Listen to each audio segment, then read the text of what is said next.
Another 5 Thai men were also let go in an unscheduled release. They finally returned to Thailand on Sunday after being held in Gaza for more than a year. CNA's Saksith Saiyasombut has been tracking this story since the day they were captured, and he joins us live now to tell us more about a special homecoming episode on CNA correspondent. Saksith, good morning to you. A happy ending for a story that really started out as a shocking nightmare for dozens of Thai nationals. Now, you were there with the family of one Thai man when he was released. What was that like? Indeed, we were there on the day when we heard news that 5 Thais would be released, and one of them would be Pongsak Tena from Buriram province. And when we heard from beforehand, from our sources, that he would be one of those people that were released, we of course called up his father, Virat Tena, who we contacted before, who we profiled before in our continuous coverage about that. And of course, we asked him, "Have you heard of the news?" And he said, yes, he heard the news that he would be released. So that's why we then agreed to meet him, to see him at his home, and to follow his reactions, to see what is going to happen. And I'm going to show you one snippet about when we saw pictures, when we saw news about his release, but there was still a long wait for some confirmation. So let's take a look. Kun Pa, or father, as I call him as a polite way to address an older Thai man, has been waiting for hours. Then, shortly before 7 p.m., his phone rings. ลุงบอกว่าอะไรนะครับในการโทรมาบอกว่ามีการยืนยันแล้วว่าพงศักดิ์ชนะปล่อยออกมาแล้วครับได้แล้วครับผมโอเคครับผมรู้สึกยังไงตอนนี้ดีใจมากเลยครับ I mean, Saksith, you can really feel so much joy and relief in a simple response there. I mean, could you describe to us the build up to that phone call and the very moment his release was finally confirmed? I mean, you can't really help but not feel with them, right? I mean, when you're there, and especially I have to also go back a little bit when we first talked to him on the anniversary of the Hamas attack in last October. He was a very different man. I mean, he really was somebody who had very little hope that he would see his son again. And mind you, not only of those 15 months that he was in captivity, he was in Israel for the past 5 years working there as a farmhand. So he was the separation between these two was a lot longer. And then, of course, you saw the pictures of him getting the phone call that he's safe. But then, of course, the question about, a father wants to see his son. He wants to see his son alive. And that was the long and agonizing wait that was still continuing on. And of course, we were there. We were not only to see there to witness it, but we also were helping him, right? I mean, we were there meeting him, trying to not only to see him how he reacted, but also it was not carried on live TV in Thailand. So that's why we were helping him out, going to every news source, every live feed, every news agency feed that we were able to see whether or not we were actually see a sign of life of his son and the other Thai hostages as well. Because mind you, they were not initially released with the other Israeli hostages, but at a different location. So getting those pictures and getting those confirmations was not an easy feat. And you can see what then unfolded, and also, of course, the father's reaction and the rest of the family on the CNA correspondent episode later this evening. Yeah, as you were speaking, we could see you patting the back of that father, just incredibly moving, Saksith. The release of these men, that marks the start of their healing journey. Can you tell us what happened during their first few days of freedom?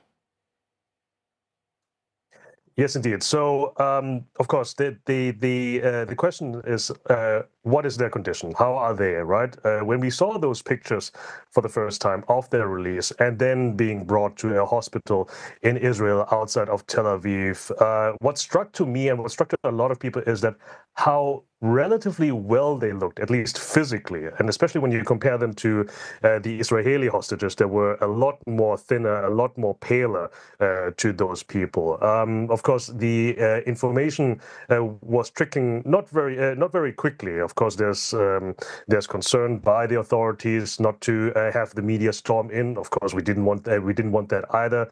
But through our sources, then we just got to hear a little bits and pieces of information. So physically, they're relatively well psychologically and mentally, of course, these 15 and 16 months have definitely left a mark. They were not able to sleep initially in the hospital rooms because it was too quiet.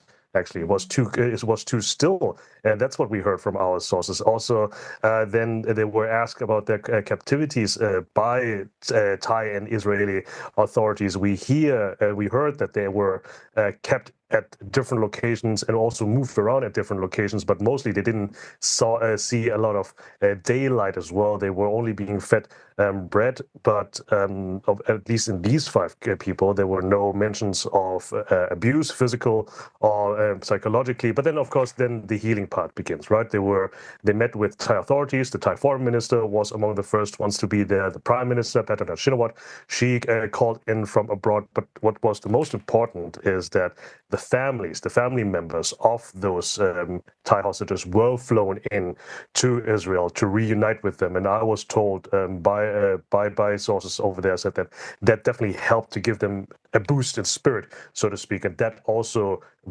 prepared them for the long journey back home to Thailand. Mm. And Saksith, you reported that Thai nationals made up the largest group of foreign hostages, with the militants holding 31 of them. Can you tell us about the diplomatic efforts involved in securing their release, especially given that it was a separate deal from the release of Israeli hostages?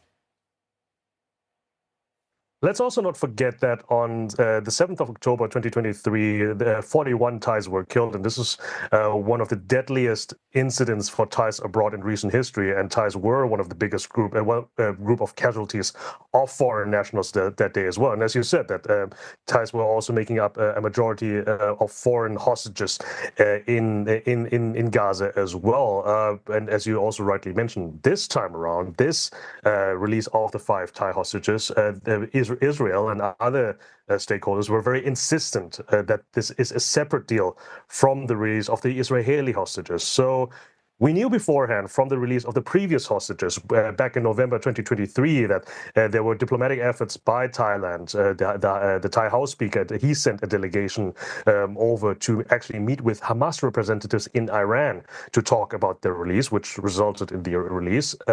We know over the months that Thailand had to rely on intermediaries such as Qatar and Egypt to secure the release. But then also we heard from Newsline that Turkey was one of the countries that played a pivotal role here in their release as well. We saw news lines from Turkish media saying that Turkish authorities and Turkish intelligence officers were involved in the negotiation of those releases as well. And that was reflected also in the thanks of the Thai Foreign Ministry that was thanking all those countries, Egypt, Qatar, Turkey, and the US, and other allied and friendly countries towards Thailand as well. So you see that, Thailand wasn't able to do this alone. They needed friends, and for the sake of those hostages released, they had those friends that secured them their release.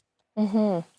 Saks, last year, you and we recorded a podcast after the first batch of Thai hostages was released. And I remember you saying some men who were working in Israel said they would actually go back in a heartbeat despite the danger that exists. What about this group? What's next for these men? I'm going to give you some numbers just to put this into context. Before October 7th, 2023, there were an estimated 30,000 Thai nationals working in Israel as migrant workers, mostly of them in the agriculture sector. A lot of those people have returned to Thailand after the Hamas attack and the continuing retaliatory bombardment of Gaza. But then, surprisingly, the numbers now, there are 35,000 Thai migrant workers over there. So 5,000 more than before October the 7th. So there is a demand, there is a supply also of Thai migrant workers there. And not very surprising, because the wages that they're earning, they're up to $1,800 per month. That is unthinkable in this line of work here in Thailand. So, of course, it's still a very attractive and very profitable proposition for many Thais to go there. Now, as for the ex-hostages that are back here in Thailand, they are being paid compensation by both the Thai government and the Israeli government. Israel grants them the same entitlements to like their own citizens that were taken hostage. So, and looked up on the website, it's actually a pretty thick list of things that they're entitled to. Also long-term as well, long-term payment, but also long-term care, especially psychologically as well. But if you would, when I asked many of these Thai ex-hostages whether or not they would go back to Israel, they all were very insistent and said that they said no. One hostage I remember that I talked to, he said that I can't go back. I can't go back after all of this. And what we checked again recently, and his father said as well that he's not thinking about going abroad again. And he himself, as the father, he probably wouldn't let his son get out of the country again after all this episode. So, as you can see here, it's a very complicated and also a very difficult choice that people make. But at least in the case of the hostages, I think that they choose to stay in Thailand, to stay close to the family, even if it means to forgo that payment. And also, if you want to see and understand what it means, I not only recommend you to watch the CNA correspondent that is airing this evening, but also the episode that we did a year ago, shortly after the outbreak of this story here, to understand why Thais are going there in the first place. So something to watch before or after the CNA correspondent this evening.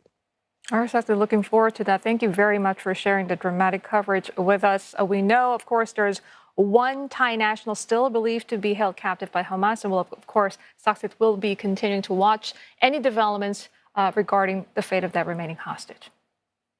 And you can catch more on the story of the Thai hostages on this week's CNA correspondent. They are coming home. It airs tonight at 9:30 p.m. Singapore, Hong Kong time.